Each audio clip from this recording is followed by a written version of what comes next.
Hi, this is Beth Bingaman. I'm here to explain to you what a process map or flowchart is, and I will go over some objectives and then guide you through the PowerPoint. And my name's Anna Galvin, and I'll be explaining additional symbols to use in a flowchart and how to incorporate what is known as a swim diagram.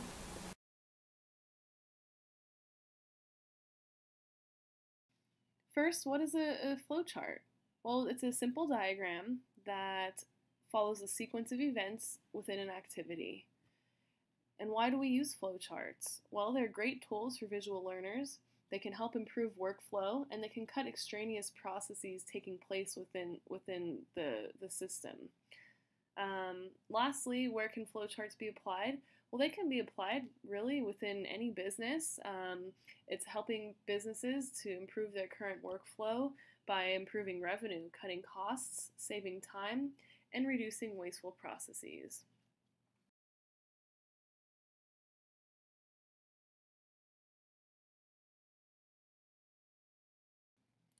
So I'm going to talk to you about some of the icons you'll see within the process flowchart.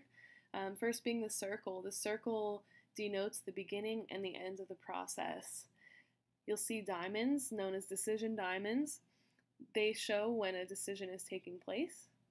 You'll see boxes, which denote a current process taking place. And then arrows, and they simply show the directional flow within the chart.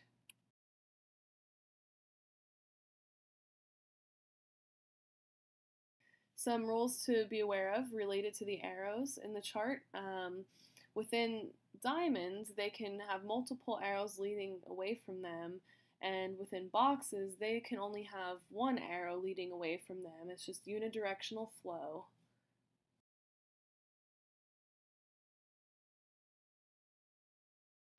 So now on to an example. We're from the ambulatory care group, and we thought it would be a good idea to show a medical assistant's task in taking someone's blood pressure within a process flow chart.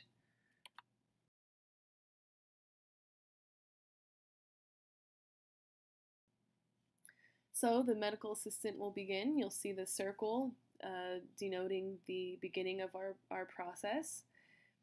You follow the directional arrow down to where she greets the patient, denoted by the process box.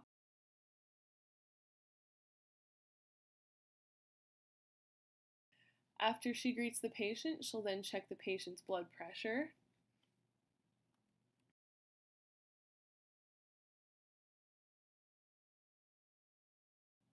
And now onto a decision diamond. Is this blood pressure normal?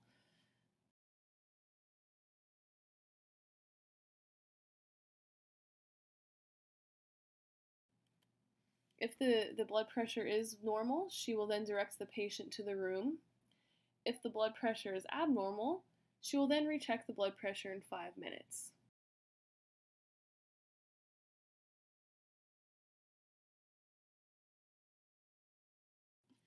Alright, so after the second blood pressure recheck, is this blood pressure normal? Again, a second decision diamond noted here.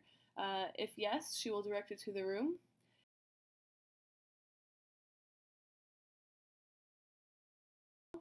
She will then notify the doctor. So again, looking at this, you see multiple process boxes, decision diamonds, and directional flow arrows.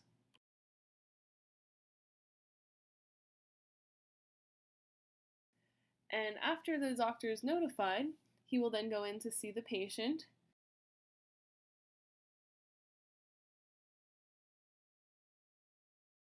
After the patient is seen, you will see the upward arrow going to the end, again delineated by the circle.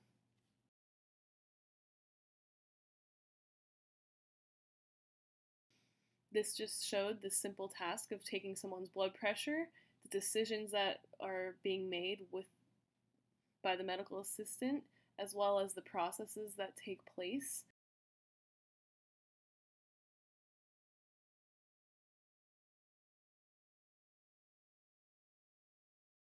Now that we have mastered the basic symbols of a process flowchart, we will introduce a few more that we will incorporate into another flowchart.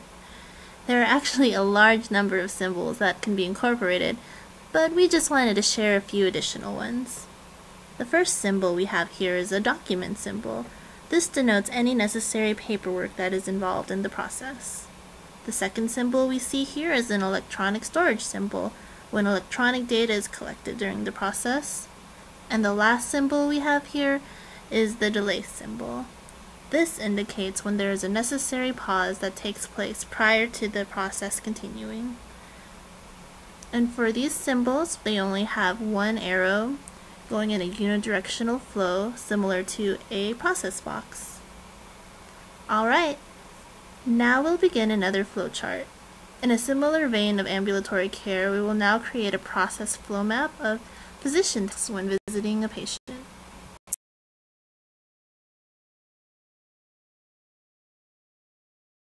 As you can see here, we begin with another circle, delineating the beginning of a process.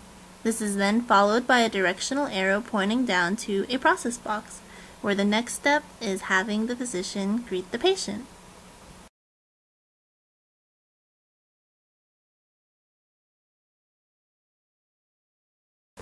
Now here we have a directional arrow pointing to the electronic storage symbol in the process. The physician is now required to chart and store information on the patient's history. If it were paper documentation, the symbol would be changed to the document symbol we discussed earlier. Yet since more ambulatory care units are moving to electric charting, we opted to use the electronic symbol instead.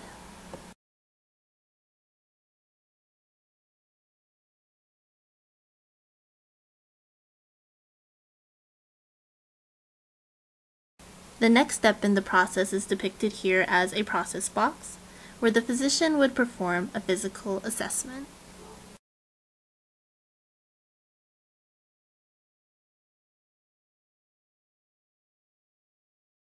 Based on the information the physician acquires from the history and physical, we reach our next step, a decision diamond.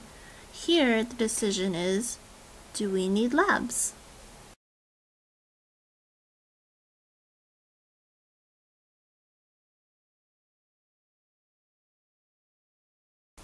If yes, we follow that specific directional arrow to a process box with the next step, obtaining lab work for the patient.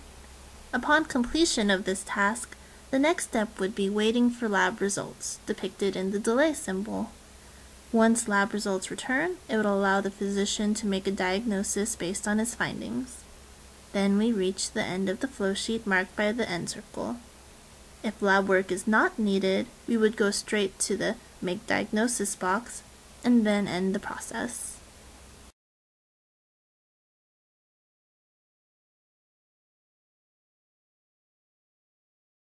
Now, one method we can use to see how multiple process flowcharts in the same organization work together is creating a swim lane flowsheet.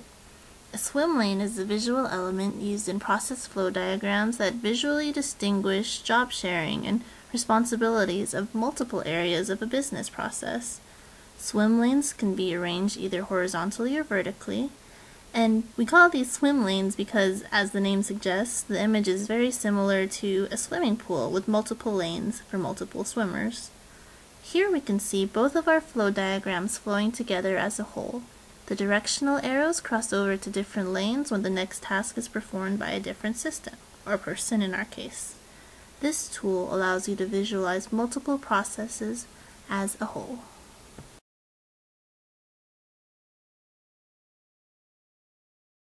Just to drive a few points home, we use flowcharts because they're great visual learning tools. They help businesses improve workflow by looking at each step and deciding, is this something that can be cut out or is this something that's helping us? And again, it helps cut costs, save time, reduce any waste that is going on, and improve business revenue. Can be applied into any situation. Here we use the ambulatory care clinic.